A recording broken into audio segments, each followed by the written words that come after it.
people to another edition of the Dashawns2cents. I don't see it like that, Joey. Joey's impressioning me on the Joey Candace show, which I finally mentioned. It was a good impression, not that good impression. Impressions are compliments, but alright. This is part 2 of Interview with Knox. Off on a tangent, thanks for being back. No, my pleasure. We didn't go anywhere, but we're still back for part 2. I went to the restroom. Yeah, I went to the restroom. We took a little break. But we ended with your WrestleMania story. Said your favorite rest. So let's go to let's see. Let's go talk about AWS and how you started with Bart and stuff. AWS, actually, how I started with them, it's kind of a cool little story.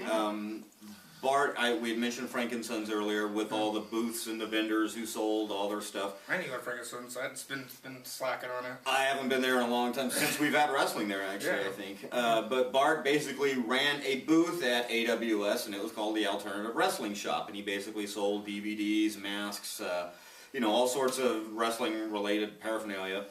And early, I'm going to say around, must have been that 2003, probably right around then, I started doing a magazine here called Scrap Magazine, Southern California ring action publication, and it was basically a fanzine for the local wrestling scene. Oh, like Max Mucha is right now, so that's pretty interesting. Yeah, that's a good one too. And I actually, it ran for about 4 years. We did 17 issues total. So it was a lot of fun while we did it. Covered all the feds out here. Yeah. And when I had made maybe the first issue, probably the first one, I actually went to Bart. I had never met him, didn't know him. Went to the shop he had there at Frank & Sons to ask him if he'd help distribute my magazine, and he was all into it. He's all, hell yeah.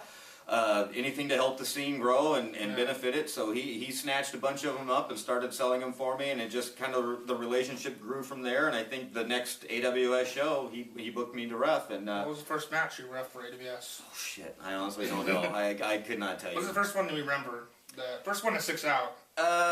For AWS, first one, my goodness. I'm thinking, see, with AWS, it's so weird because when I first started working over there, it was a very, I'm going to use the word eclectic federation, meaning it did a little bit of everything. I mean, the opening match would be a pure lucha match. The next match would be a technical, masterpiece. Then the next match would be a hardcore death match. A little bit of everything thrown in there.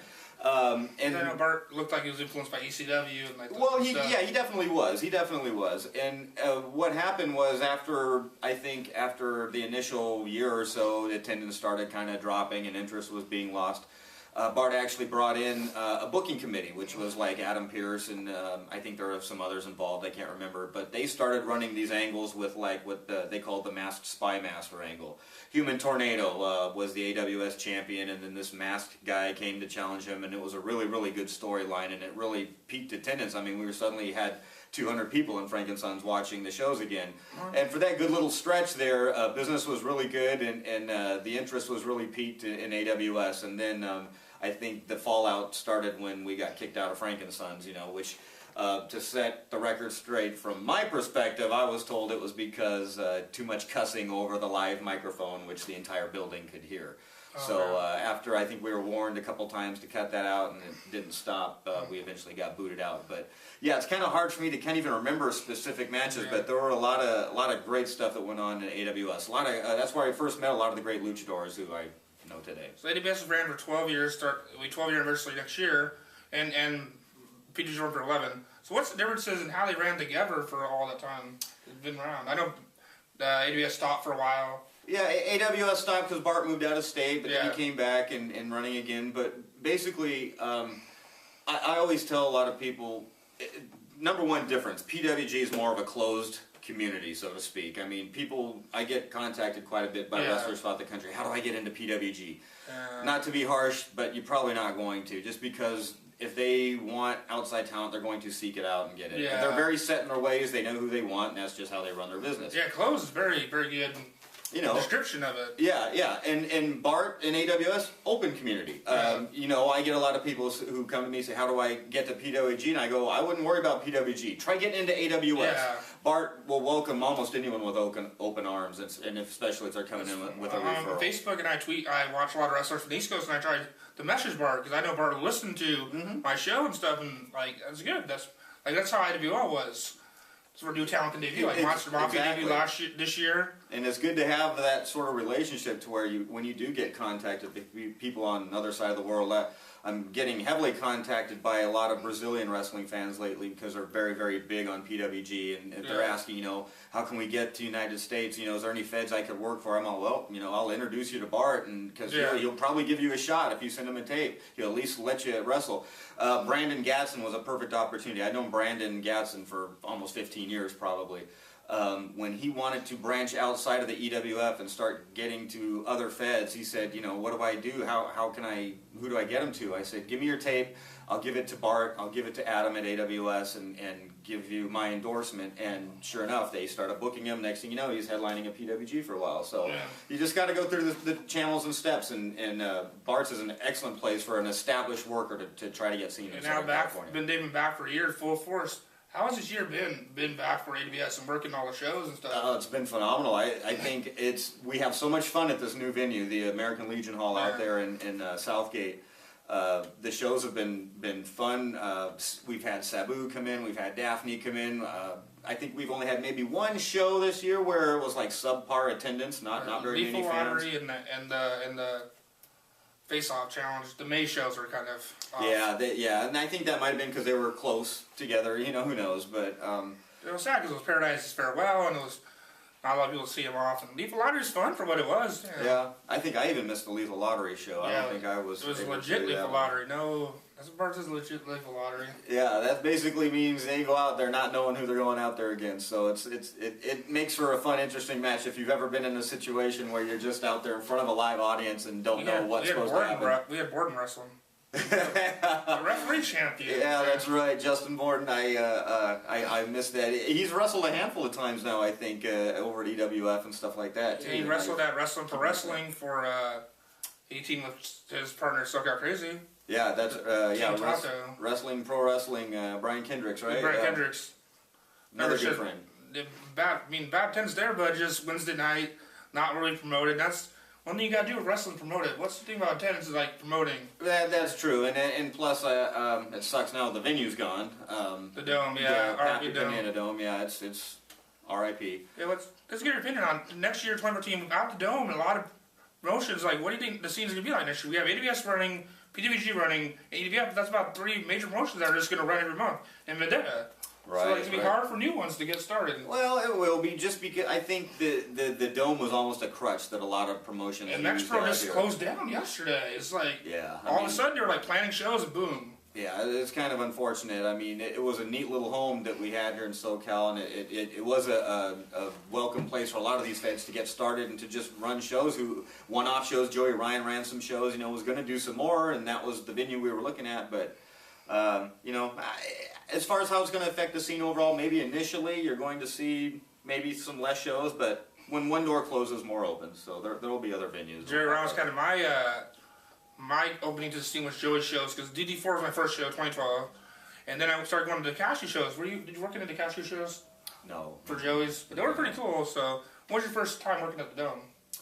My first time would have been, let's see, would it have been... Yeah, maybe at the Dome at the Hollywood show. They had like one live events.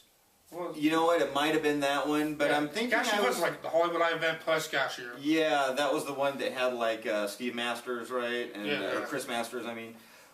Who else? I know that I did the King of Flight there with Brian. Yeah, King of Flight, one of the best shows of the year. Gosh, I'm thinking though I did some stuff with Pappy initially when he first opened it. But it was an awesome place. I mean, I know it was a little subpar underground, so to speak, but I mean, we liked the open bar there. The fans liked it. The murals on the wall. Nice acoustics. It looks awesome on tape. The King of Flight DVD. Hunt it down and get it if you can. Nigel and GQ Money on commentary. Yeah, that is like they do awesome. They're awesome. I love GQ on commentary. He always did great. I thought it was one of those things that he often got overlooked for. But look that DVD up. It's awesome and buy it. I know Brian wants to make his money back on it still, so buy those DVDs. And we went to King of Strike, which we were promised, but we never got because Kendra's a good promoter. I've never seen a bad show by him.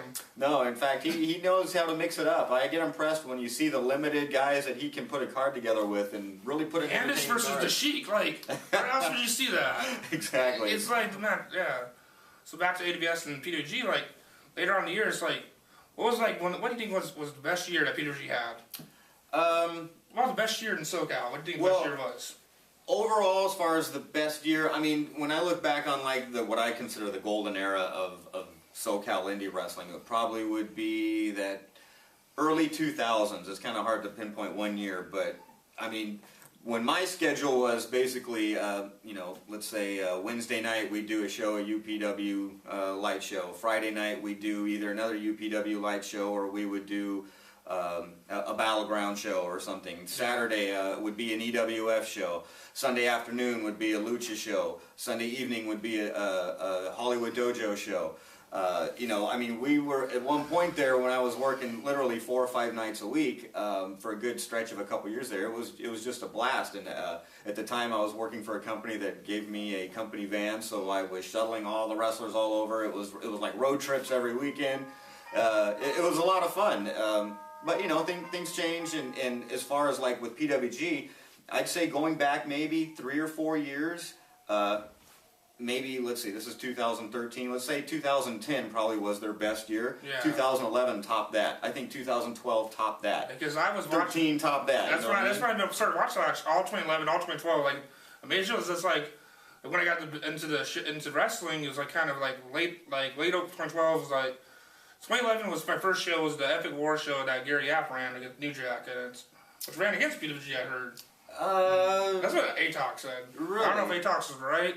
I wonder, because I think I would have been on the show with New Jack. At least I know I did a couple with Gary that were New Jack. It was at the Norwalk YMCA over by border of Long Beach and Norwalk. No, maybe not. And my first showdown, I saw the ads for DT4, and I went there, and it was like amazing. Yeah, I mean, there was at one point, literally, I remember thinking around that time frame that PWG just kicked it up a notch, and where every show was just blowing away the previous show. And that momentum really hasn't stopped. You might have a bump in the road here or there where that show wasn't as good. But they've really spoiled the fans, I think, because if you go into a PWG show and every match is not a 5-star off-the-chart match, the result comes out, it was a subpar show. Well, a PWG subpar show is usually way better than most other promotions' top-of-the-line shows, and that's... Yeah, so it's very drill PWG. It's like punk rock. It's like the ECW Arena back in the day. It's like, this is the field, the crowd. Yeah, it's always great. I mean, I get asked a lot, when is PWG going to get out of that venue, go to somewhere else? Yeah, that's what I always get asked. Like, what bigger venue? But it's not going to happen. The special. There's a special vibe there. You know it. You've been there. Yeah, I've been going there for, I can't stop going. It's like, it's addicting. I mean, yeah, it can be uncomfortable when there's a lot of people in there, when it's real hot, but nothing beats it. It's its own thing, and PWG's happy with it. It looks cool on video. They're happy with the DVD distribution. I don't see them really moving or looking for a bigger venue unless just something crazy happens. But let's see, where are we at in time? We're in good time. Let's see who we can get to. Kind of funny. We go off on a lot of tangents here when we're talking. We have a list of what we want to cover, and I bet we haven't touched. We still got Hollywood Part 3. We'll do Hollywood and Young Bucks and all that. All right, cool. So let's see what we got to see. Says we have time. Let's see. My sister wanted to know what's the most embarrassing moment we've had wrestling. Most embarrassing, I'll tell you one. You were probably there. It was not too long ago. It was an AWS match, and it was. Oh, I think I know. It was B-Boy. Oh yeah, I know this one. Scorpio Sky, I think. Yeah, so it was B-Boy, Scorpio Sky. I think it was a submission only match. Yeah, and basically I'm yelling. I always call the wrestlers by their name in the ring. I think it kind of develops like a rapport that the fans can kind of see too. So if I'm asking someone if he wants to tap out or if he wants to give, I'll say, Sky, you want to tap out? Come on, Joey, what do you say? Stuff like that. And I'm looking right at B-Boy and I say, what do you say, Cholo? You gonna tap out or what? How about it, Cholo? What do you say? and B-Boy kind of looks at me and goes, Cholo. And I think I just sank right there, and I kind of looked around. Some of the fans heard it, and you obviously heard it too. And I kind of got some razzing for that, but that was kind of embarrassing to call out someone who you've known for like 15 years the wrong name. Luckily though that they're so cool with it, they laughed about it later. But reminds me of you talking wrestler stuff. The one match that I was really annoyed about you doing that was the I Quit match between Thatcher and Cage, and that finish was crazy. Like you kept yelling, "Do you quit, Thatcher? Do you quit?" And he's like passed out. What happened? I don't remember. That tapings. It was one of the tapings. I can't remember that. And then I said there was like no finish or something. There's no finish, and he just kept asking Thatcher, even though he just like passed out. Right. Well, I think it's crazy. It's like sometimes you kept asking him every 3 minutes. It was like the most annoying I Quit match. Yeah. Sometimes you get asked to do something or that you don't necessarily agree with, or the finish of a match is something that doesn't really make sense, and you got two choices. You can either rebook it in the ring and maybe never work for that promotion again, or just do with what they say. And one of those, I hate matches that have a big build-up, like a 2 out of 3 falls match, and the third fall is a DQ and it gets thrown. I think it's lazy kind of booking to some degree. Like NXT did the lumberjack match, and then like Tyler Breeze like pulls out Neville from doing pulls out Bo Dallas from getting hit the red arrow on him. It's like, damn, like Bo Dallas's title reign's all been full of that. Yeah, see, count out in a match like to retain the title. Yeah, sometimes and even sometimes I'll know going into, oh, this is stupid. Why did I not even at least bring up that I think this is a bad idea? But most of the time, I shut my mouth and just do what the promoters want.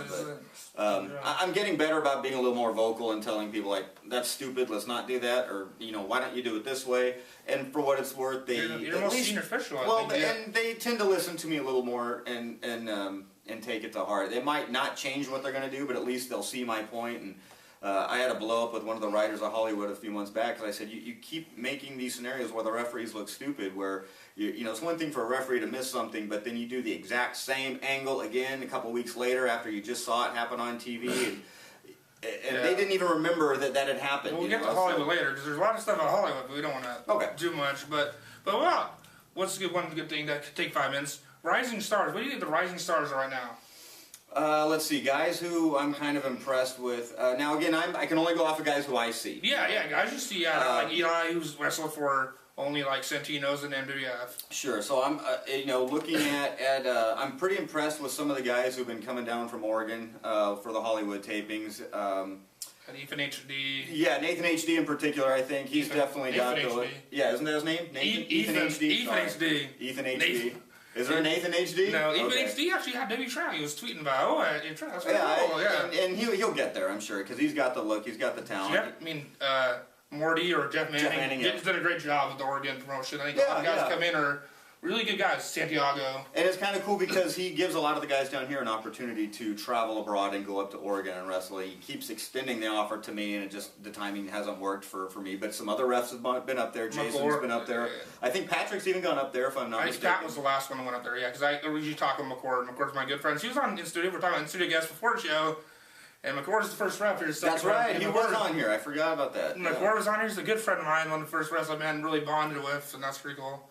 I met him when he had his broken arm when she hit on one of the tapings up in NorCal. Yeah, broken arm's not fun. I went through that as well. He hit his arm on the rope. Ropes look soft on TV, but they're not. They're not. Ropes are freaking. This is a wire with like tape around it. Steel cable with rubber tape around them. Yeah. It's just like this crazy.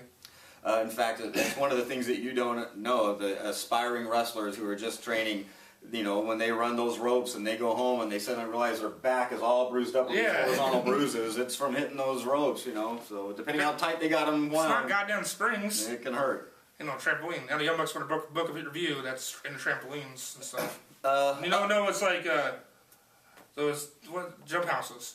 Right, bounce house, yep. Bounce house. There you go. The bounce house pay review. Dan Marquez is next year. Awesome. Bounce house. As far as the other guys coming up, I really liked an angle that the Hollywood crew was doing. The Nobodies and Pinky and his crew I thought was awesome because out of the whole show, I thought that their entire storyline was one of the most entertaining out of everything. Whenever I would watch the show, because I'm never current on the show, I DVR it, so when I get a chance to watch it, I'm usually anywhere from 4 to 8 weeks behind on it. But the segments with Pinky, the Nobodies, Hector, were always the ones I looked forward to because they were always Hector's one of the best guys. Shout out to Hector, speedy recovery, man. Yes, Hector, man. Prayers from us, man. We hope to see you in the ring again, man. Absolutely. For those who don't know, busted his clavicle, I believe it was. So he's going through some rehab right now, and it's, I think, a challenge for him. So he's had a lot of challenges. Send your positive vibes. YouTube. The interview with him is one of the most awesome interviews. I'm not a very religious guy. People know that about me. But his religious stuff is like really inspirational. Go on an inspirational story.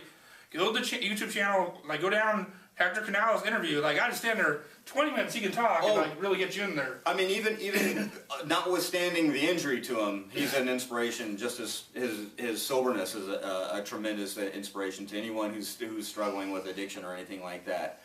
find Hector's story, because he's a guy that we have all just love and get behind. That it's great to see that that he had a problem in the past, he addressed it. Basically, he's conquered it, and now he's got this little roadblock with this harsh injury. So let's all keep him in our thoughts. Who needs the most improved wrestler this year?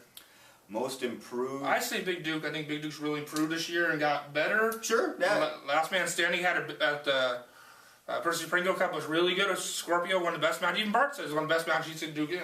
I like Big Duke really come along. I think Ricky Mandel's really come along. Oh yeah, Mandel. Him versus Chola was a great match. Yeah, and really raised a lot of eyebrows. It's like, damn. Yeah, that was really good. Let's see, anyone else who I consider really... It's Fandango, Dolph Ziggler's love child. There you go. That's Tyler Breeze, but Tyler Breeze and all them are in the same thing. I also think Todd Chandler's really come along. I watched his little program with Ricky Mandel, and those have been pretty good matches, real solid. I've been pretty happy watching those too.